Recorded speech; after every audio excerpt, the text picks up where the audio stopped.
you guys teach me more than I teach you. I may not admit this every now and then, but I end up learning a great deal from the things that you write, from the things that you say in class. If you could nominate one person for a talk at TEDx IIT Gandhinagar, who would it be? Uh, I would love to hear Jumpalani, the author. She's a professor of creative writing at Princeton. I am all for experimenting with food. So, yes, pineapple on pizza, no problems at all. A hidden talent of yours. Oh, I can beatbox.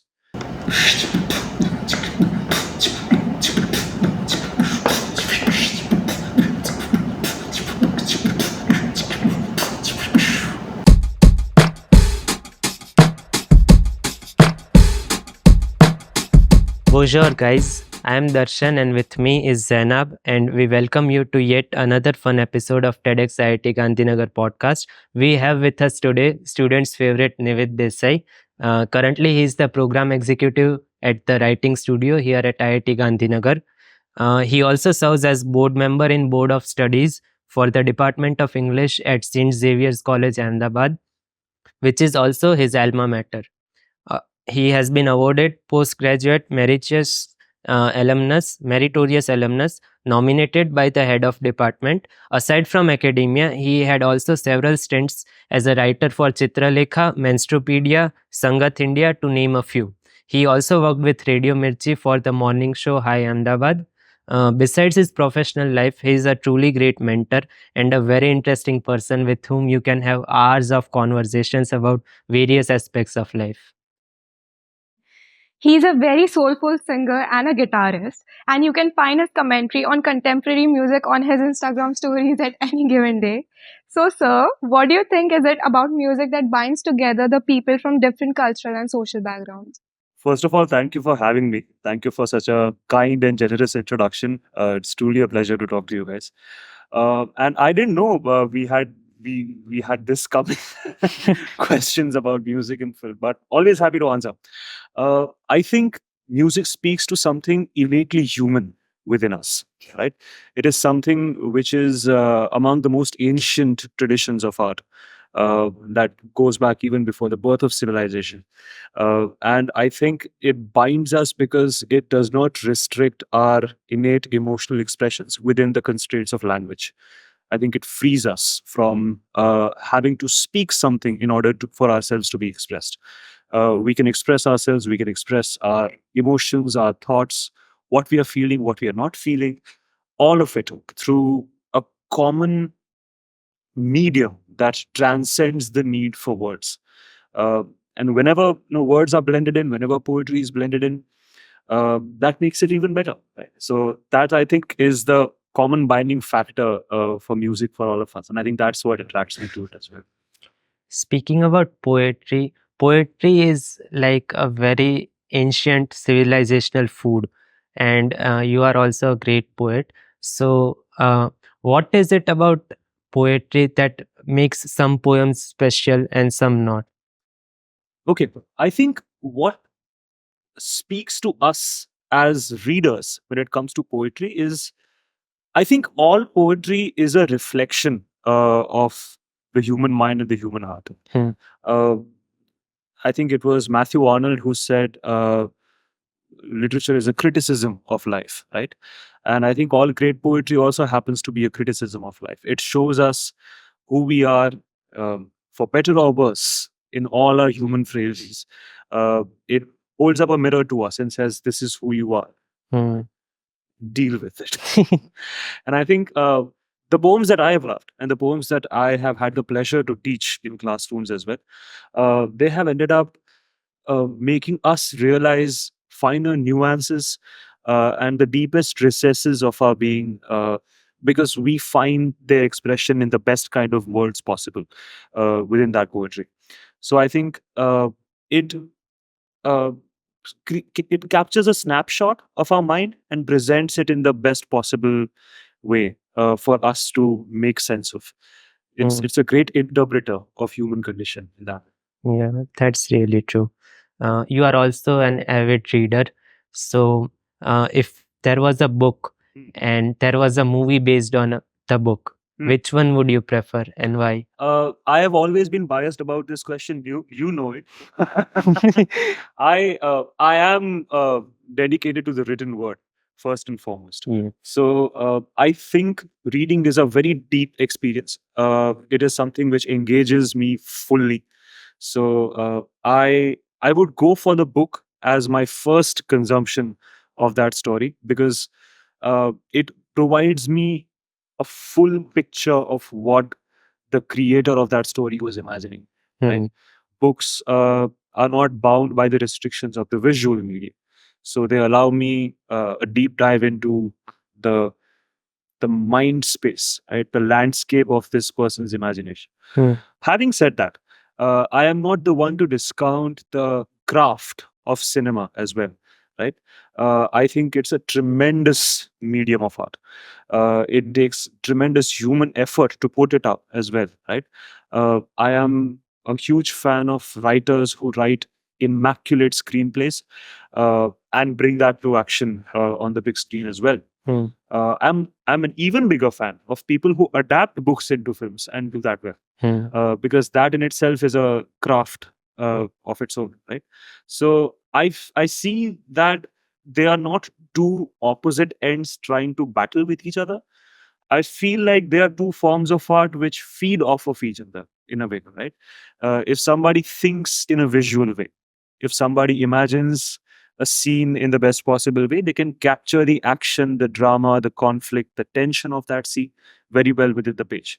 Hmm. And vice versa. If somebody can portray the same thing on the screen in an ideal fashion, I think that in itself is a respectful compliment. Switching gears a bit, on the academic front, after working as writer for many popular magazines, why did you join an academic institution like IIT Gandhinagar? Great question. I feel like writing is not a product unto itself, right? It is more of a temperament. As I grew up, I studied literature for 5 years. Both my undergraduate and postgraduate are in literature.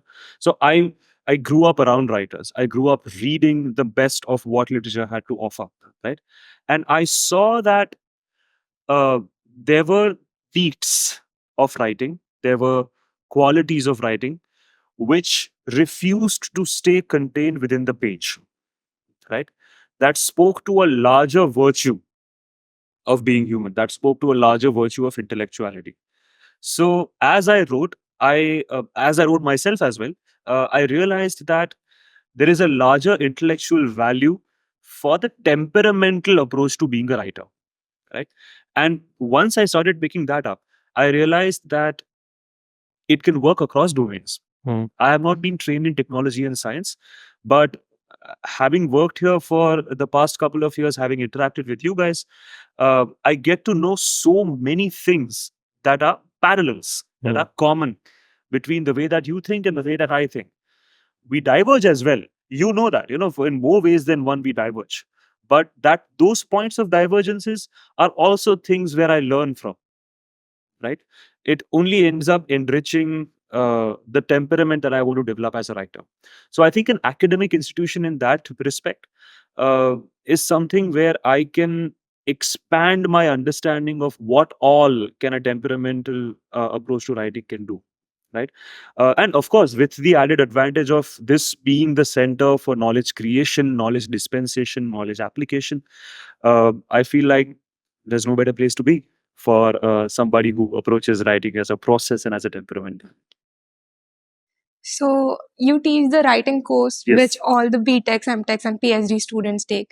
So any funny incidents from the class which you would like to share with us? Uh, Several actually. Uh, Most of them come in the way of the topics that students end up choosing, right?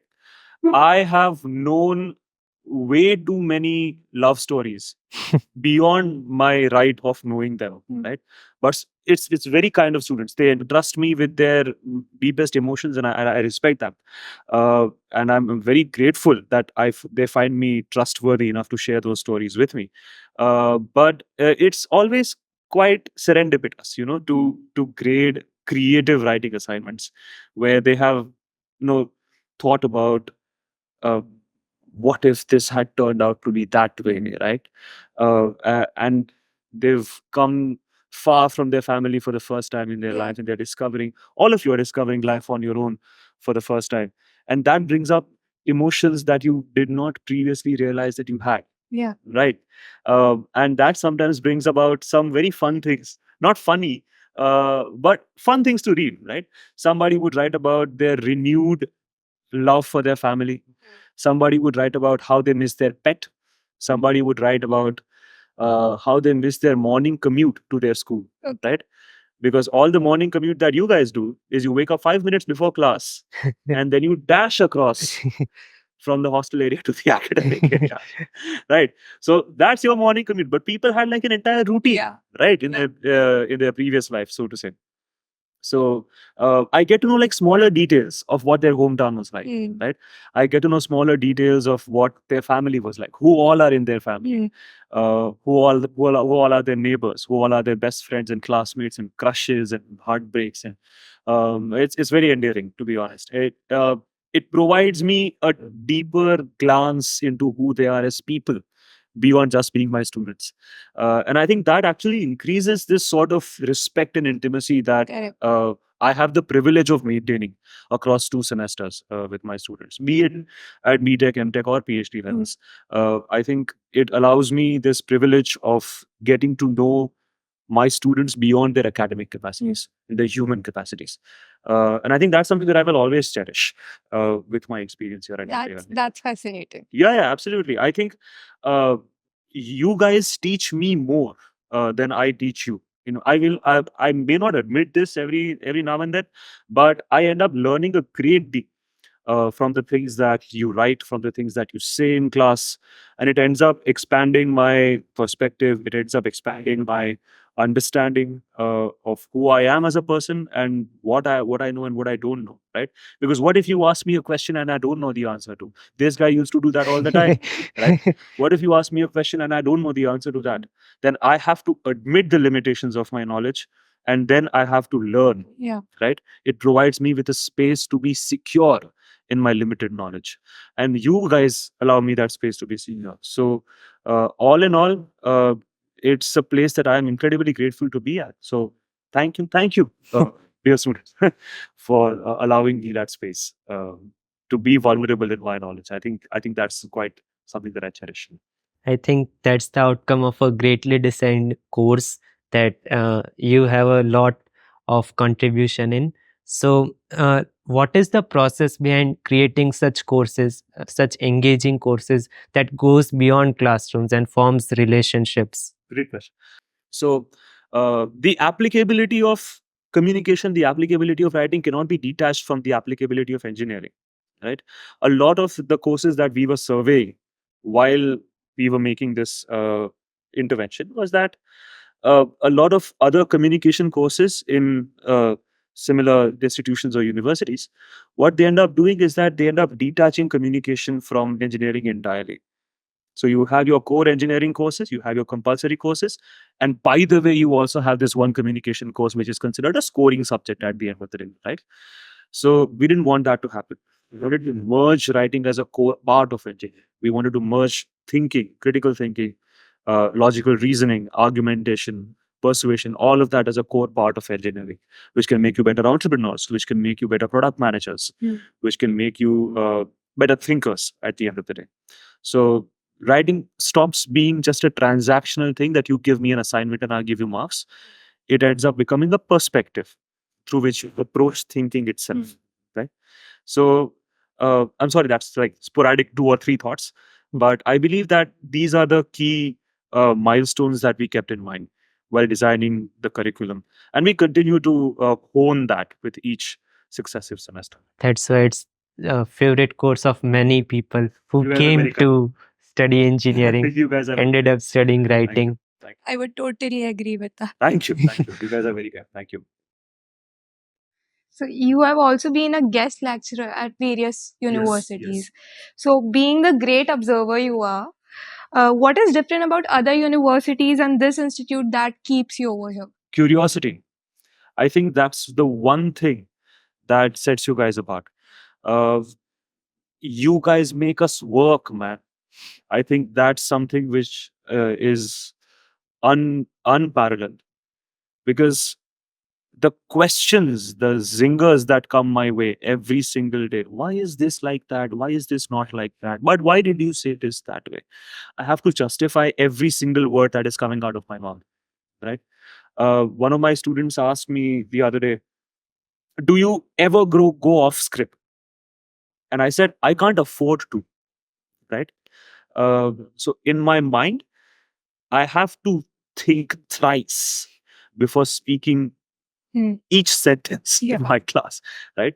Uh, because I have to make it count, right? You guys are investing your attention, your curiosity, and you're entrusting me with that. So I have to return. वो ROI होना चाहिए ना? Return on investment has to be there uh, with interest. So I am truly privileged by the fact that each class that I step into at IIT Gandhinagar rewards me with curiosity on the other end. Uh, and the best part is you are not only curious about your academics, right? Darshan actually introduced me to last year. Darshan introduced me to a very interesting term called asymmetrical learning, right? And I've been thinking about that. That every student that I see here is consciously or unconsciously is dedicated to asymmetrical learning. Ki, you have different sources of information, and what you do is you synthesize all of them and create a knowledge base that is unique to you. So if I have 30 students in my class, I have 30 different knowledge bases that I'm talking to, right? Of course, there are common grounds. Of course, there are grounds for agreement and disagreement, but it's still a unique perspective that I'm interacting with, each one of them. Because again, knowingly or unknowingly, you are training yourself on different databases of knowledge.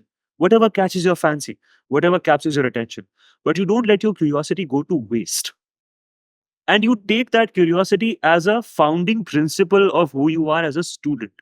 And I think that's what sets you apart from being a student to being a learner. Yeah. Right? A student is a defined period in your life, right? That you graduate from this institution, you go for postgrad, you graduate from that institution, you end up becoming a PhD, you graduate from that institution, you stop being a student. Learning is an endless goal, right? Learning is a process. It ends up defining your life. It defines the curve of how you grow, right? Yeah. So I think one thing that I respect immensely about the learners in my class is that they never take their curiosity for granted. They always respect it, and they always allow me the space to respect that curiosity. I think that's what makes you guys special. You should be proud of that. I am proud of that. That's for sure. So you also have sometimes discussed about your plans for, future studies and abroad. So like, what do you aspire in the future exactly? Great question. I don't want to have a goal oriented answer. Okay. I want to again have a process oriented answer. I want to create engaging learning experiences. Yeah. Right. Anything which engages a learner's curiosity with the tools of narrative, with the tools of active learning. And if I can extrapolate the principles that I practice here in a classroom, and if I can transport it to wherever learning takes place in our life, at whichever stage, I would have done a good job. Right? That's my overall vision. I want to break down learning processes and fine tune each component of that learning process as something which can be optimized for learner centric, good learning experience. Right? So that can trickle down into education, that can trickle down into capacity development at workplaces, that can trickle down into skill development, right? And it can trickle down into writing, because all good storytelling is at the end of the day a process of discovery, just like learning is a process of discovery, right? So that's what my overall vision for a lifetime's worth of work is, that I want to enhance people's learning experiences through the tools of narrative that I've learned and through the tools of learning that I've learned. That's the combination that's the intersection at which I want to work. I'll tell you something. Technology is actually allowing us a lot more avenues to explore things in this direction, right? Interactive technology, AR, VR, they are allowing us unprecedented avenues to innovate within this space. And I want to do more work in that domain. That's why working at a tech institute is actually helping me. I'm coming from a training of critical thinking. I'm coming from a training of writing, of literature, of storytelling, of narrative building, right?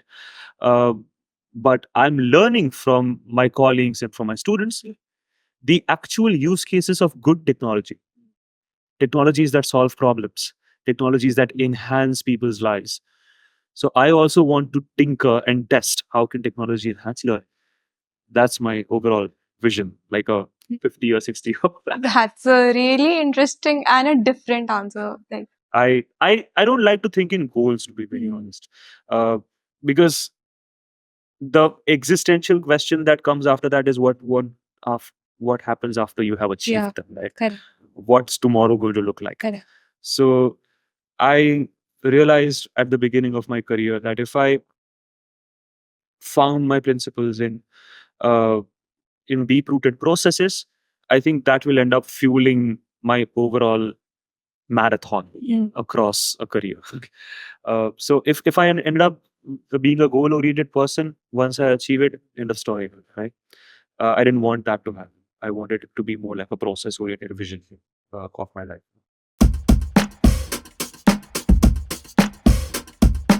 Coming to the last part of this podcast, we have a rapid fire round. So, yeah. Which one do you like more, DDLJ or Hera Fairy? DDLJ. One thing you would like to change about yourself? I would like to not uh, can I take a moment? Yes. I know it's rapid fire. I just want to frame it properly. Okay. I would like to bestow the kindness unto myself that I do unto others, if that makes sense. Yes. That's a great answer. Also, I would like to be less of an overthinker, Yes, that all of us are. and I would like to sleep on time. Sorry, I that was not a wish. personal attack. One thing you would never like to change about yourself. I would never like to change this hunger for learning that I've cultivated over the years. Right, the curiosity thing that I was talking to you about, Hmm. and the fact that I often don't take myself seriously. I think that those are the two things. Yeah, that's a blessing. Even in situations where I shouldn't take myself seriously, I refuse to, and it has worked out well so far. It will. And I would like to keep it that. Favorite Gujarati dish? Oh, ઓળો રોટલો. Any day, absolutely. Great. Yeah, રીંગણાનું ભરથું ને રોટલો. everyone should try it. By ઓળો God. રોટલો. Yes, absolutely. Please try. Bollywood movies or Hollywood movies? Bollywood movies, yeah. No, end of discussion. Why? Bollywood movies, dude. It's us. It speaks to the drama, the sheer drama, the bombastic song and dance sequences. Kahan Yes. milega itna, right? Yes. I think it's something which is so Indian, right? That we love this kind of celebratory settings. We love this kind of overblown drama. We love escalated tensions. And that is not to say that everything is like that. Yes. The sheer range of topics that we have covered since the inception of Indian films, I think it's a true testament to our refusal to let our creativity die the way that we have evolved thus far. Also, because our no, and one, this is selfish. Our films has songs. Yes. They have songs. They are musicals by design, and I love that. I would not trade that for anything else. And in it gives way for poetry to be a part of films. It gives way for music to be a part of films. It gives way for performance to be a part of films. And I think that's unparalleled. And also, of course, if I bring the academic hat on, it comes, it trickles down from our centuries old tradition of storytelling, the way that we've been doing folk theater, the way that we've been doing traditional theater. It's all song and dance, right? And we have successfully adapted that on the big screen. And I think we should be proud of that. I'm sorry, I have very strong opinions about this, but it is something that defines us and unifies us as a country. Uh, there's a wonderful analogy I read. I think it was one of those film blogs, that the cinema hall is the great unifier, because for those 3 hours you are in complete dark. Nobody cares what your caste is, nobody cares what your creed is, nobody cares what your religion is, what language you speak, what gender you are. You are all unified in the experience of immersing yourself in one story. And I would like to say that our stories have rewarded us with just as many reasons to unify us. And I think that's something that I'm deeply optimistic about. Our films are something that I'm deeply optimistic about. That's a really beautiful thought. Yeah, no, that's exactly why uh, I feel like it's the ultimate community experience, right? To be in a theater, to laugh with 200 people at the same time, to cry with 200 people at the same Correct. time. In which other place will you have people walking up to the front of the screen and dancing Dancing. with the person that is on the Yeah. screen, right? That, I think, that shows the kind of involvement that we have with stories that we portray on screen.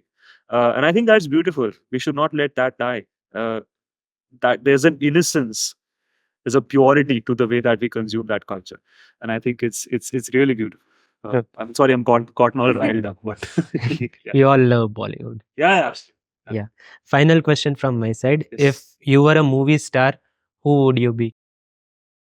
As in, like, from the people Eh, available right now, Yes. people working right now. Uh, is there a dead or alive No. No. constriction? No. No. Okay. Let me think. Mm,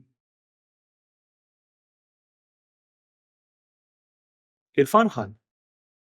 Okay. Uh, I think the characters that he has portrayed, uh, they spoke something about the person, the kind of person that he was. The depth of thinking, the empathy that he showed, and these answers will change. By the way, if you ask me tomorrow, the answer would have changed. But right now, I'm thinking about Irfan Khan because you asked me that life of my question. Because I'm going back to those memories, and I think he is someone who did not stop at defining himself as an actor. He actually expanded himself as an artist, right? His was not a vision which was limited to his craft. He was he was an all-encompassing creative thinker and an overall sensitive soul. I think. Yeah, he was a great Yeah, person. I think that would be my answer for today. Okay. But come back tomorrow, my answer might have been different. Yes, go ahead. Okay, so pineapple on pizza, yay or nay? Yes, what's the problem? Okay. No problem. Food should always be experimented with. Uh, I think, see, anything which restricts creativity, and I know this is a principled answer, okay, but anything which restricts creativity, whether productive or destructive, especially in terms of food, Hmm. uh, chance to do, right? I know that some people have strong opinions on this, but look, I grew up eating food at Manek Chowk, okay? So I have had the most atrocious combinations possible in human imagination. Cheese, chocolate, pineapple sandwich, Yeah. and then Nutella, dosa ke andar Nutella dal ke dete. Wondrous, things that human creativity, or you never thought that they were capable of thinking these things. But I think experimentation with food is something that is also a topic which is very dear to me. Uh, I come from Bhavnagar. Bhavnagar is known for experimenting with food. Nice. So Darshan agrees. Darshan is from Rajkot. So yeah, both of our natives are Yeah. known for experimenting with food. So I am all for experimenting with food. So yes, pineapple on pizza, no problems at all. I have grown up eating it. So Okay. Okay. I don't mind. I don't mind. I don't eat it anymore as because my taste buds have grown, my taste palette has grown. So I would not prefer it right now, but I don't have a moral problem against it. Do try. Biggest fear. Biggest fear? Losing my loved ones. That's it's a it's something that I've uh, witnessed a lot in the past couple of years. I've gone through a lot of grief. So that has turned into Mm. I never thought that. I know that sounds like a bombastic statement, but I never thought that I would have a real fear. Like, of course, I'm like afraid of water and like swimming is a sensitive issue, but I didn't think that I would have a fear which is deep seated that literally affects me. But this is one. Losing my loved ones is. A hidden talent of yours. Oh, I can beatbox. Okay. Can you Yeah. show us? Yes, can we have a quick look? Okay.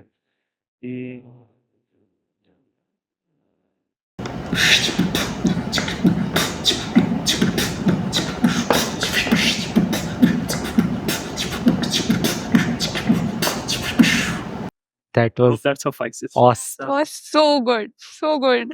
I This is because I was learning vocals, and my Guruji actually made me understand that there are different kinds of areas within your mouth where you can experiment from, right? Because you have to pronounce. If you're singing a ghazal, for example, you have to pronounce certain sounds from Urdu from certain vocal areas in your mouth. Hmm. Then I said, "What's the extreme to which this can go?" That's when I discovered beatboxing. So yeah, this is something which not a lot of people know, but I like to keep it hidden for good reason.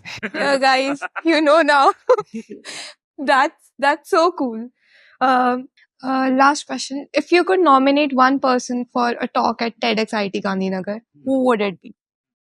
Uh, I would love to hear Jhumpa Lahiri, the author.